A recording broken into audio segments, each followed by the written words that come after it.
దేవునికి మహిమ కలుగునుగాక. ఆమెన్. క్రీస్తునందు నా సాటి దేవుని కుటుంబ ప్రజలైన మీ అందరికీ ప్రభువు పేరట సమాధానం కలుగునుగాక. ఆమెన్.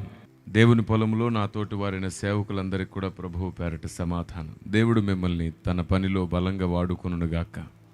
ఆత్మలో మొదట మీరు వర్ధిల్లండి, ఆ తర్వాత అన్నింటిలో మీరు వర్ధిల్లుదురు. దీవెన అంటే మొదట ఆత్మలో వర్ధిల్లే దాని గురించి ఆలోచించండి. దీవెన అంటే ఎప్పుడు నిలిచిపోయే దీవెన గురించి ఆలోచించండి. ఆశీర్వాదము అంటే ఈలోక ఆశీర్వాదం మీద దృష్టి పెట్టకండి, అవి ఎలాగో వస్తాయి. కృపాక్షేమములు నా వెంట వచ్చును అన్నాడు. మనం వాటి వెంట వెళ్ళొద్దు, అవే మన వెంట వచ్చునుగాక.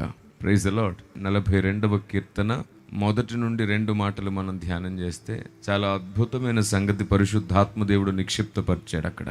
దుప్పి నీటి వాగుల కొరకు ఆశపడునట్లు దేవా నీ కొరకు నా ప్రాణము తృష్ణగొనుచున్నది. ప్రతి మాట శ్రద్ధగా వినండి. 42వ కీర్తన 1 మాటలో దుప్పి నీటి వాగుల కొరకు ఆశపడునట్లు దేవా నా ప్రాణం నీ కొరకు ఆశపడుతున్నది. నేను తృష్ణగొని ఉన్నాను. సహజంగా ఈ వచనం చదివినప్పుడు లేదా ఈ కీర్తన చదివినప్పుడు అనేకులు ఏమనుకున్నారంటే దుప్పికి దాహం ఎక్కువగా వేసి దాహం కోసం నీళ్ళ కోసం నీటి వాగుల దగ్గరికి వెళ్తుంది అని అభిప్రాయపడ్డారు. కానీ మీకు తెలుసా, నిజం అది కాదు. ఇంకొక నిజం ఉంది. దుప్పికి కూడా దాహం వేస్తుంది, నీళ్ళ కోసం పరిగెడుతుంది. కానీ ఇక్కడ దాహం అనే ప్రస్తావన కంటే కూడా ప్రాణం అనే ప్రస్తావన నిక్షిప్తపరచబడింది. దాన్ని బట్టి నేను మీకు ఒక విషయం చెప్పాలి. ఏమిటంటే దుప్పికి చాలా లావుగా చర్మం ఉంటుంది. దాని చుట్టూ కూడా ఆ చర్మం అంతా కూడా కొవ్వుతో నింపబడి ఉంటుంది. లోపటి భాగం ఎక్కువ కొవ్వు ఉంటుంది దానికి. మందంగా ఉండే చర్మము, మందంగా ఉండే కొవ్వు ఉండడం వల్ల అది అడవిలో అటు ఇటు తిరిగినప్పుడు ఆ చెమట ఎక్కువగా పడుతుంది తన శరీరానికి. చెమట ఎక్కువగా పట్టి అది ఆరిపోయినప్పుడు దుర్వాసనగా మారుతుంది తన శరీరం మీద. ఆ తర్వాత అటు దగ్గరలో ఎక్కడ ఏ క్రూర మృగం ఉన్నా సరే ఆ వాసనను పసిగట్టి వెంటనే వచ్చి దాన్ని దాడి చేసి చంపే ప్రమాదం ఉంటుంది. అది ఎక్కడ దాక్కున్నా సరే ఆ చెమట వల్ల తన శరీరం నుంచి వచ్చే దుర్వాసనకి అతను ఏం చేస్తుంది, ఎంత తప్పించుకున్నా సరే తప్పనిసరిగా దానికి దొరికిపోతుంది. అందుకని అప్పుడు ఏం చేస్తుందో తెలుసు, దుప్పి నీటి వాగులు ఎక్కడున్నాయో చూసి పరిగెడుతుంది. తన శరీరాన్ని త్వరగా కడుక్కొని శుద్ధి చేసుకుంటే తను ఎక్కడ దాక్కున్నా సరే క్రూర మృగంకు దొరకకుండా ఉంటుందని బైబిల్ ఇలా సెలవిస్తుంది. వాడు గర్జించు సింహం వలె ఎవని మింగుదునా అని వస్తున్నాడు. ఎన్నో రకాలుగా వాడు మిమ్మల్ని మింగాలనుకుంటున్నాడు, చంపాలనుకుంటున్నాడు. కనికరం కలిగిన దయామయుడైన దేవుడు మీ ఎడల దయ చూపిస్తూ జాలి చూపిస్తున్నాడు కాబట్టి మనం బ్రతుకున్నాం. ఇంకా మీకు తెలుసా, ఎవని మింగుదునా అని వాడు గర్జించే సింహం వలె వస్తున్నప్పుడు మనం ఏం చెయ్యాలి? ఆ దుప్పి ఎలాగైతే నీళ్ళలో తన శరీరాన్ని కడుక్కుంటుందో సరిగ్గా అలాగే వాక్యం అనే ఉదక స్నానము చేత మనల్ని మనం శుద్ధి చేసుకోవాలి. వాక్య ఉదక స్నానంలో మన హృదయాన్ని, మన మనస్సును, మన తనువును శుద్ధి చేసుకునేటట్లు పరిశుద్ధాత్మ దేవునికి లోబడాలి. ఎందుకంటే లోబడుట వలన పరిశుద్ధాత్ముని కటాక్షం, లోబడుట వలన పరిశుద్ధాత్ముని కనికరం మనకు దొరుకుతుంది. గద్దింపునకు లోబడేవాని ఎడల పరిశుద్ధాత్మ దేవుడు మెండుగా సహాయం చేస్తాడు. ఎవరైతే దేవుని వాక్యానికి లోబడతారో వారి దోషములు, వారి పాపములను పరిశుద్ధాత్మ దేవుడి దగ్గరుండి మరి వాక్యం అర్థమయ్యేటట్లు చేసి పశ్చాత్తాపము కలిగేటట్లు చేసి దైవ చిత్తానుసారమైన దుఃఖమును పుట్టించి మనల్ని శుద్ధులుగా చేయడానికి ఆయన సహాయపడతాడు. ఎందుకంటే మన బలహీనతలన్నింటిలో మనకు సహాయపడేది పరిశుద్ధాత్మ దేవుడే, పరిశుద్ధాత్మ దేవుడే. కాబట్టి మొట్టమొదటి విషయం, వాక్య ఉదక స్నానం చేత మనల్ని మనం ఎప్పుడు శుద్ధి చేసుకోవాలి. అప్పుడు క్రూర మృగమైన సాతాను చేతుల్లో నుంచి మనం కూడా తప్పించబడతాం. దుప్పి నీటి వాగుల కొరకు ఆశపడినట్లు మనం కూడా వాక్య ఉదక స్నానం కొరకు ఆశపడదాం. అప్పుడు మనం సాతాను చేతుల్లోంచి తప్పించబడతాం. మన దోషములు మనకు ఆయనకు అడ్డుగోడగా ఉన్నాయని రాయబడింది. మనం ఎంత మొరపెట్టినా, ఎంత ప్రార్థించినా ఈ అడ్డుగోడ ఉన్నందుచేత మనం ఆయనకు ప్రార్థన ఆయన దగ్గరికి చేరదు. అయితే ఇక్కడ ఒక రహస్యం మీతో పంచుకుంటాను. నీతిమంతుల మనవి దేవుడు ఆలకిస్తాడంట. మీ ప్రార్థన దేవునికి దగ్గరికి వెళ్ళలేకపోతే, మీకు దేవునికి మధ్యలో మీ దోషములు అడ్డుగా ఉంటే మీరు చేయాల్సిన పని ఏమిటంటే సంఘంలో నీతిగా ఉన్న వారితో కలిసి మీరు ప్రార్థన చేయండి. వారు మీ కొరకు ప్రార్థన చేసినప్పుడు మీ ప్రార్థన దేవుడు వింటాడు. కొంచెం గట్టిగా స్తోత్రం చేద్దామా? మీరు స్తుతించినప్పుడల్లా మీ కుడి చేయి పైకెత్తి బిగ్గరగా స్తుతించండి. మీకు ఏదైనా అర్థమైతే మీరు చేయాల్సింది స్తుతి చేయడం. ఆమేన్. Praise the lord. కాబట్టి పరిశుద్ధాత్మ దేవుడు మనకు అర్థమయ్యేటట్లు చేస్తున్న విషయం అది. మీ దోషములు నాకును మీకును అడ్డుగా ఉన్నాయి, అయితే దేవుడు మీకు దూరముగా ఉండాలనుకునే దేవుడు కాదు.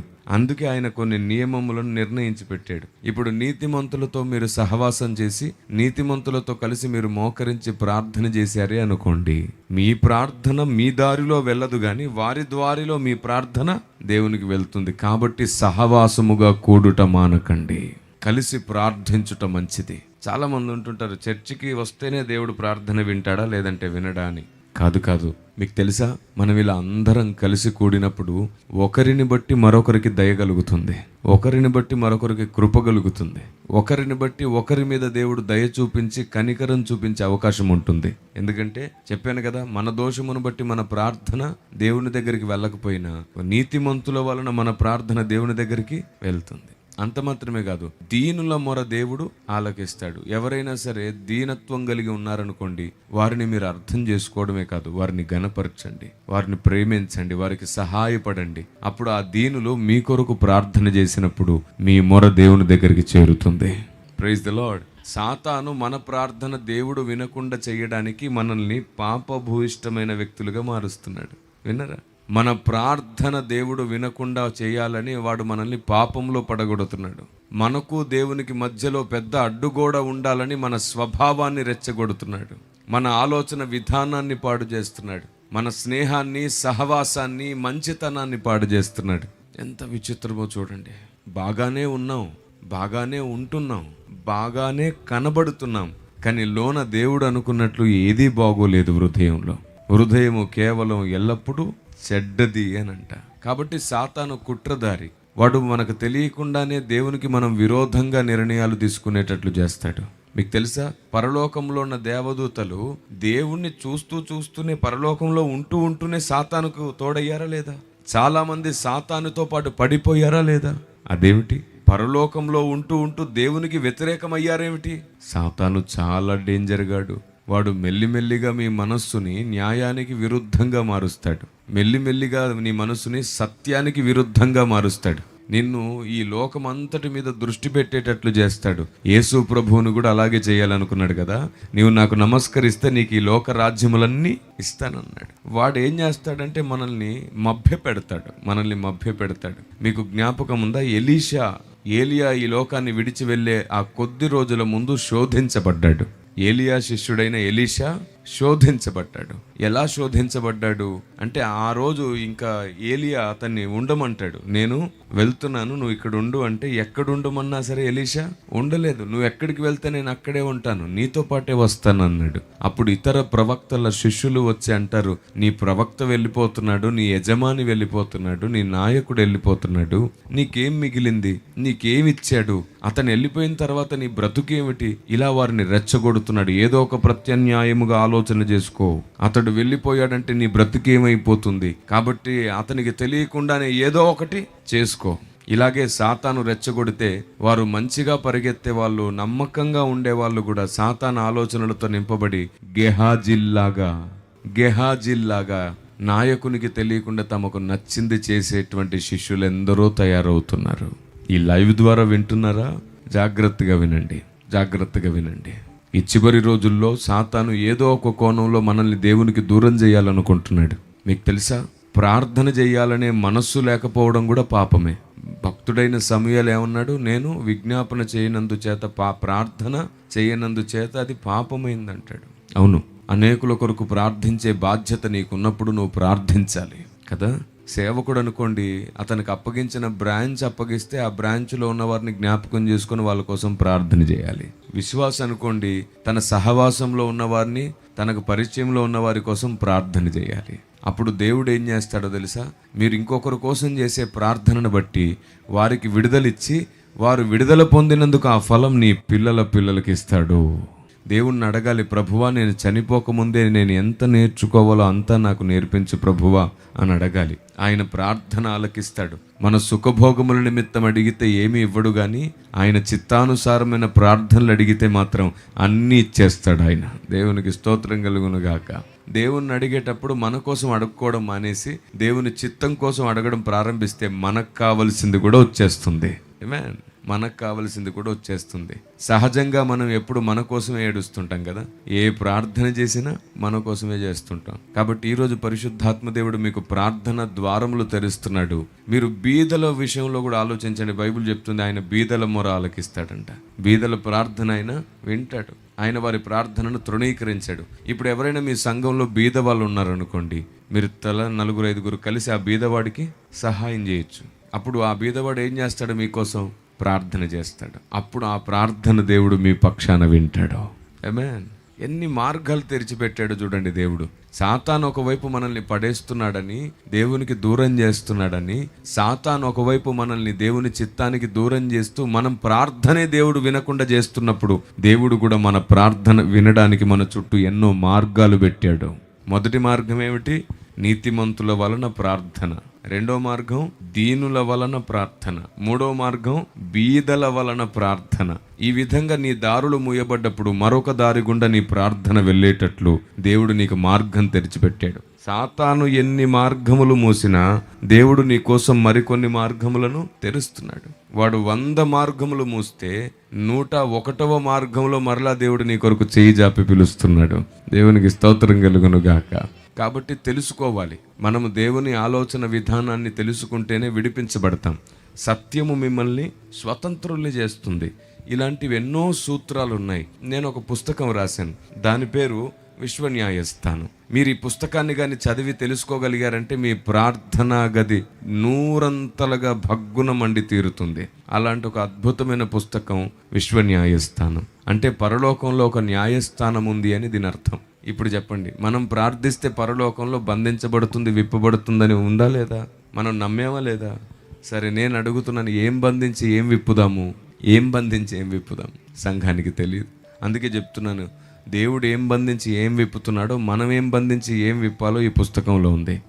నా పుస్తకాలన్నీ ఇలా మల్టీ కవర్ పేపర్తో, అంటే మీరు ఏమేమి చదువుతారో అవన్నీ ఇట్లా మీకు బొమ్మల రూపంలో కూడా కనబడుతూనే ఉంటాయి. ఎందుకు నేను ఈ పుస్తకాలను ఇంత అందంగా చిత్రీకరించానంటే దీని వెనకాల ఒక కారణం ఉంది.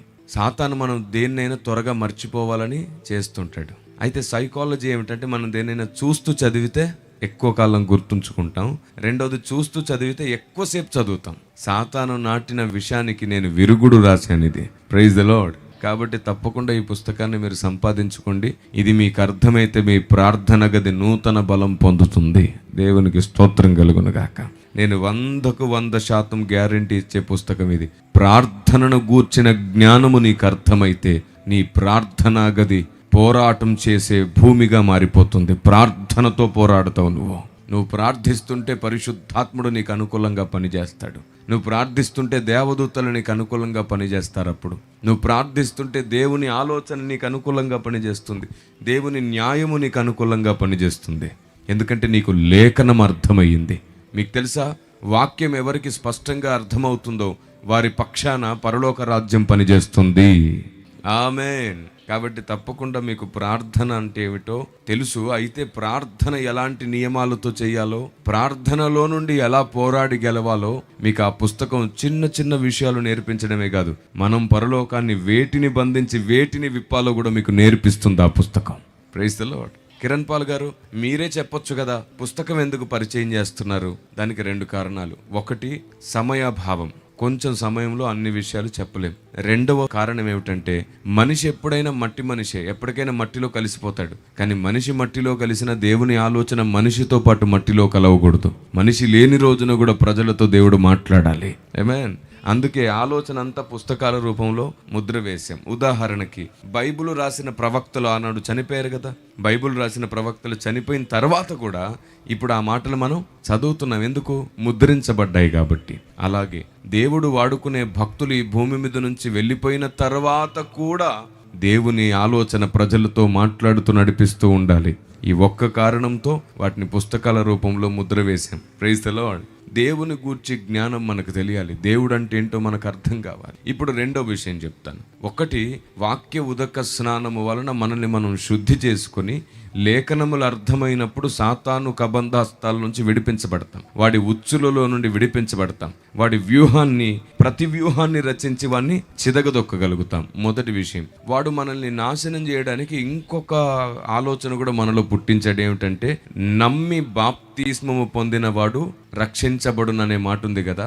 మనం బాప్తిస్మం తీసుకోకుండా సాతాను అనేక రకాలుగా అడ్డుపడుతూ ఉంటాడు. ఎలాంటి ఆలోచనలు పుట్టిస్తాడో తెలుసా? మా అమ్మాయికి పెళ్ళైనాక బాప్తిస్మం ఇప్పిద్దాం పాస్టర్ గారు, ఎందుకంటే క్రైస్తవ వివాహం వస్తుందో రాదో, పెళ్లి కోసమే బిడ్డల్ని కన్నావు. చిచ్చి కదా, బిడ్డల్ని కన్నదే పెళ్లి కోసం అన్నట్టు బతికేస్తారు కొందరు. ఎంత దారుణమైన వ్యవస్థ దాపురించిందో చూడండి సమాజంలో. సమస్త సృష్టిని ఒక్క మాటతో సృష్టించగలిగిన దేవుడు నీ బిడ్డ కోసం సంబంధాన్ని తేలాడా? అదేనా నీ నమ్మకం? పెళ్లి అయినాక అని అంటున్నావు, ఈలోపే నీ బిడ్డకి ఏమైనా చనిపోయింది అనుకో, అప్పుడు నీ పరిస్థితి ఏమిటి? నీ బిడ్డ ఎక్కడుంటుంది? కాబట్టి నియమానికి లోబడాలి, వాక్యానికి లోబడాలి. మొదట ఆయన నమ్మి సిగ్గుపడ్డవారు ఎవ్వరూ లేరు ఈ భూమి మీద. దేవునికి స్తోత్రం కలుగునుగాక. అయితే చాలామంది నమ్ముతారు కానీ నియమాన్ని మీరుతారు, అందుకే వారి బ్రతుకులో సిగ్గుంటుంది. నియమంలో నిలకడగా ఉండండి, ఆయనే మీకు నాయకుడు అవుతాడు, ఆయనే మిమ్మల్ని నడిపిస్తాడు. కాబట్టి పెళ్లికి పేరట బాప్తిస్మాల్ని వాయిదా వేస్తుంటారు కొందరు ఏమంటారంటే, నేను 10th క్లాస్ పాస్ అయితే బాప్తిసం తీసుకుంటా. నిజంగా వాళ్ళని చూస్తే నాకే సిగ్గేసిద్ది, ఇంత బుద్ధిలేని నిర్ణయం ఎలా తీసుకుంటున్నారు వీళ్ళు అని. బాప్తిస్మానికి 10th క్లాస్కి ఏంటి సంబంధం? మారు మనసు వలన మనం బాప్తిస్మం తీసుకోవాలి. మరికొందరు ఏం చేస్తారంటే, మాకు ఉద్యోగం వచ్చినాక తీసుకుంటున్నాం సార్, మొక్కుకున్నాం అంటారు. ఈ మొక్కుడు మనుషులు కొందరు ఉన్నారు క్రైస్తవ సమాజంలో కదా. ఇంకొందరేమో మా ఫ్రెండ్ తీసుకున్నప్పుడు తీసుకుంటాను, ఇంకొందరేమో మా అన్న తీసుకున్నప్పుడు తీసుకుంటాను. ఇలా పిచ్చి పిచ్చి కారణాలు అన్నట్టు పెట్టుకుంటున్నారు. మరి బైబిల్ అలాంటి కారణాలను అసలు ఒప్పుకోవట్లేదు.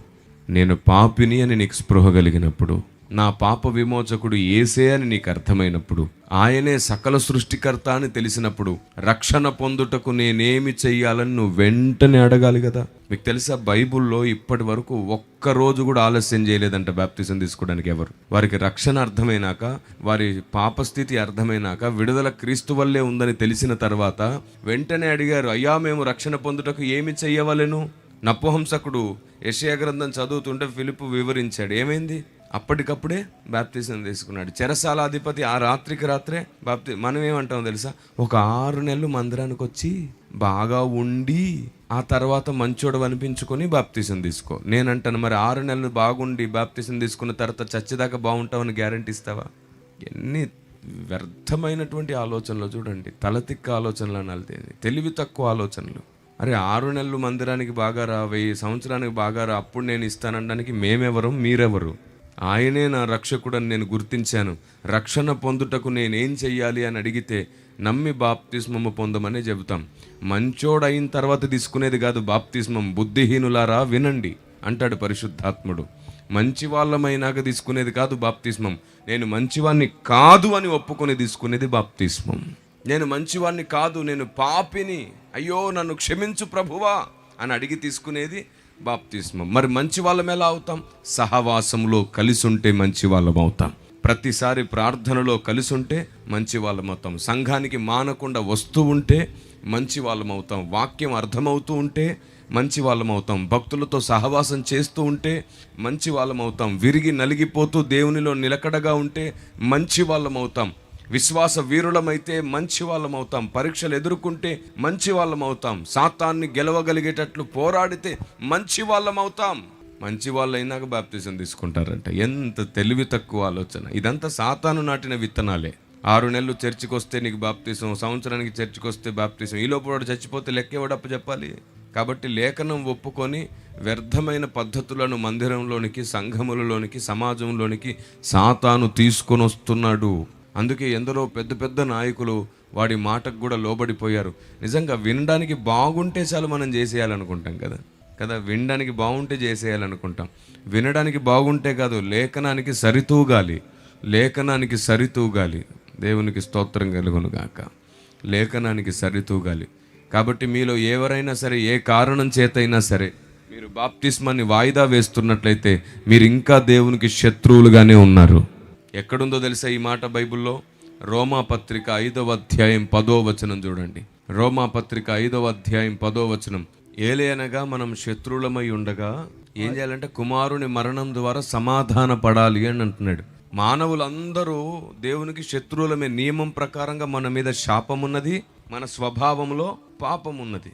ఎందుకంటే మన హృదయం కేవలం ఎల్లప్పుడూ చెడ్డదే కాబట్టి, నరుడు మంచివాడెవడు లేడు కాబట్టి మన మీద శాపం ఉంది. ఎందుకంటే ఆదామవ్వల నుండి ఆ ఒక్కని వలన మనం అందరం పాపులముగా చేయబడితిమి. అలాగే ఒక్కడైన క్రీస్తు వల్ల మనం అందరం నీతిమంతులం అవుతున్నాం. Praise the lord. బాప్తిస్మం అంటే నీ పాపం నుంచి విడుదల పొంది నీతిమంతుడవు అని దేవుని దగ్గర రూపించబడ్డం, క్రీస్తు నీతిని ధరించుకోవడం. నీ పాప జీవితానికి స్వస్తి పలికేది బాప్తిస్మము. అంతేగాని మొక్కల కోసం, కోరికల కోసం బాప్తిస్మాలు తీసుకోవద్దు. కొందరు పెళ్ళిళ్ళ కోసం తీసుకున్నారు, అసలు మీవి బాప్తిస్మాలే కావు. పెద్దలు అన్నారనమాట, మీరు బాప్తిజం తీసుకోలేదు కాబట్టి మీకు మేము పెళ్లి చెయ్యం అంటే పెళ్లి కోసం బాప్తిస్మాలు తీసుకుంటారు అప్పటికప్పుడే కొందరు. అవి బాప్తిస్మాలు కావు, లేఖనం దానికి ఒప్పుకోదు. నువ్వు ఒక అమ్మాయి కోసం, అబ్బాయి కోసం బాప్తిజం తీసుకున్నావు, మారు మనసు కోసం తీసుకున్న బాప్తిజం కాదది. బలవంతంగా ఇచ్చిన బాప్తిస్మాలు అవుతాయి అవి, ఆలోచన లేకుండా ఇచ్చిన బాప్తిస్మాలు అవుతాయి అవి. మారు మనసు వలననే బాప్తిస్మం కలగాలి. మరి ఈ విషయం మీకు ఆలస్యంగా తెలుస్తుందేమో. మీరు చాలామంది 20 సంవత్సరాలు 30 సంవత్సరాల క్రితమే పెళ్లి బాప్తిస్మాలు తీసుకొని ఉంటారేమో. ఇదిగో మీరు లేఖనాలకి భయపడేవారైతే వెంటనే మీ సేవకుల దగ్గరికి వెళ్ళి, అయ్యా నాకు మరలా బాప్తిసం కావాలి, నేను అప్పుడు తీసుకుంది సరి అయినది కాదు, అసలు అది బాప్తిస్మమే కాదు, నేను లేఖన ప్రకారమైనటువంటి మారు మనసు బాప్తిస్మం పొందాలనుకుంటున్నాను, పెళ్లి బాప్తిస్మము, మొక్కుబడి బాప్తిస్మాలు నేను తీసుకొని తప్పు చేశాను అని దేవుని దగ్గర పశ్చాత్తాపపడి నిజమైన బాప్తిస్మం తీసుకోండి. కొందరు అంటారు, ఇలా చెప్తుంటే 2 సార్లు తీసుకోమంటారా సార్? అసలు నువ్వు మొదటి తీసుకుంది బాప్తిస్మమే కాదు బాబు, 2 సార్లు కాదు, అసలు నువ్వు మొదటి కూడా తీసుకోవాలా. నీ లాజిక్లన్నీ పిచ్చి లాజిక్లు పక్కన పెట్టేసి వాక్యానికి భయపడడం నేర్చుకో. మీకు తెలుసా, మీరు దేవునికి భయపడితే ఈ లోకంలో దీవించబడతారు, కానీ వాక్యానికి భయపడితే పరలోకంలో స్థిరపరచబడతారు. ఆమేన్. కాబట్టి వాక్యానికి భయపడాలి మనం, లేఖనాలకు భయపడడం నేర్చుకుని చాలా విషయాలు మార్చుకోవాలి. దేవునికి మహిమ కలుగునుగాక. ఆమేన్. కాబట్టి ఇంకా మీలో ఎవరైనా సరే బాప్తిజం తీసుకోలేని వారు, మంచివాన్నైనాక మంచిదాన్నైనాక తీసుకుంటానని అపోహలో ఉన్నవారు, కొందరు పెళ్లి బాప్తిస్మాలు, మొక్కుబడి బాప్తిస్మాలు తీసుకున్నవారు, వెంటనే మారు మనసు పొందండి. ఈ రాత్రి దేవుని క్షమాపణ అడగండి, లేఖనాలకు భయపడండి. బాప్తిస్మం గురించి తెలుసుకున్న మీరు పశ్చాత్తాపపడి తిరిగి లేఖన ప్రకారంగా బాప్తిస్మంలోనికి రండి. ఇదే విషయం ఎఫెసీ పట్టణంలో పౌలు గారు చేశారు కదా. అక్కడికి వెళ్ళి మీరు విశ్వసించినప్పుడు పరిశుద్ధాత్మను పొందితిరా అని అడుగుతాడు. వారంటే అసలు మాకు అవేమి తెలియదు అని అంటారు. అంటే మారు మనసు గురించి తెలియక, దేవుని గురించి తెలియక, పరిశుద్ధాత్మని గురించి తెలియక, పాపక్షమాపణ గురించి తెలియకుండా బాప్తిస్మం పొందడం ఏమిటి అసలు? అందుకే పౌలు భక్తుడు మరలా వారికి అన్ని బోధించి పరిశుద్ధాత్మని గురించి కూడా తెలియజేసి ఆ తర్వాత వారికి బాప్తిస్మం ఇచ్చాడు. అది 2వసారి బాప్తిస్మం ఇవ్వడం కాదు, అసలు బాప్తిస్మం, నిజమైన బాప్తిస్మం, మొదటి బాప్తిస్మం అదే అవుతుంది.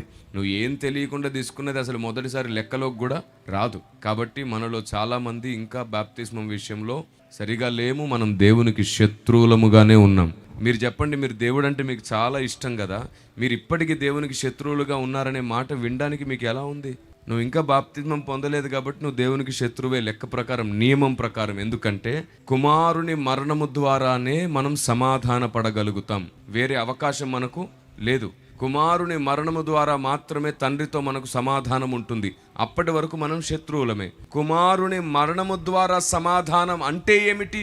6వ అధ్యాయం రోమాపత్రిక 3వ వచనం చూడండి. క్రీస్తు నామములో, క్రీస్తు పేరట మనం బాప్తిస్మం పొందుతున్నాం కదా, అది ఆయన మరణములోనికి బాప్తిస్మము పొందినట్లే. దేవునికి స్తోత్రం కలుగునుగాక. కుమారుని మరణము ద్వారా సమాధాన పడ్డం అంటే అర్థం ఏంటన్నమాట?